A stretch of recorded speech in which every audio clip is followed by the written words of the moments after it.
Good morning friends, शुभ सकाळ.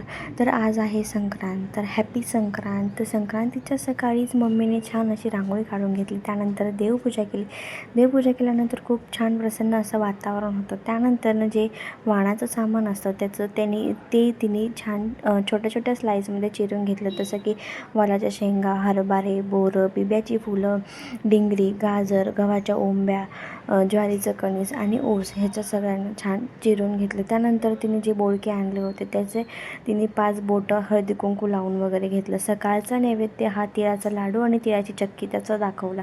त्यानंतरनं छान स्वयंपाक केला. स्वयंपाकामध्ये चपाती, बटाट्याची भाजी आणि गुळाचा शिरा केला. त्याचाही छान दुपारी नैवेद्य दाखवून घेतला. नैवेद्य दाखवून झाल्यानंतरनं तिने छान स्वतः रेडी झाली. छान साडी वगैरे घातली. छान थोडेसे दागिने घातले. मेकअप वगैरे माझी आई काही करत नाही, तरीही छान सुंदर नॅचरल असा लूक तिने क्रिएट केला होता.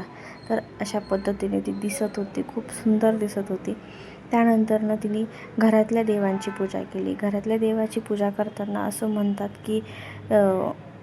की सीता बाण घे, रामाचं नाव सांगून दे, सीताचा वंसा हा जन्मोजन्मीचा वंसा असं म्हणतात. त्यानंतर असं म्हणून मम्मीने छान पूजा वगैरे करून घेतली.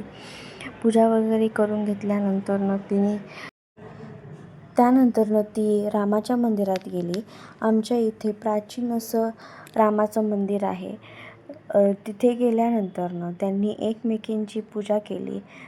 माझ्या मम्मीच्या मैत्रिणी आणि माझ्या आईने एकमेकींची पूजा केल्यानंतरनं त्यांनी एकमेकींना वाण देऊन घेतलं. वाण देऊन झाल्यानंतरनं ती घरी आली. घरी आल्यानंतरनं जेवण वगैरे केलं आम्ही एकत्र बसून. त्यानंतरनं संध्याकाळी हळदी कुंकवाचा कार्यक्रम होता. हळदी कुंकवाचा कार्यक्रम पण झाला. असेच व्हिडिओ तुम्हाला जर का माझे आवडत असेल तर प्लीज लाईक करा, शेअर करा आणि कमेंट करा आणि सबस्क्राईब करायला प्लीज विसरू नका.